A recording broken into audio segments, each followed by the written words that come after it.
Отворена е кредитна линија за економска поддршка на српските компании во Унгарија. Денеска по средбата премиерот на Унгарија Орбан и српскиот претседател Вучик ги потврдија пријателските односи меѓу двете земји, кои ќе продолжат во иднина.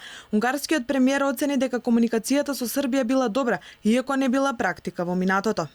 Имаме и заедничка конструкција на гасовод. Од сега ќе има не само едностран гас од Унгарија до Србија, туку и обратно. Резултатите од српската економија се очигледни и ќе треба да дадеме се од себе за да продолжиме со вашиот развој. Во односите со Европската Унија сметаме на Србија, која се здоби со голем углед и навистина многу го поздравуваме. Гледаме дека станува се посилно и дека ќе можете да придонесете за развој на целиот регион. Орбан рече дека во првата фаза од борбата против коронавирусот сите членки на Европската Унија биле зафатени со своите проблеми.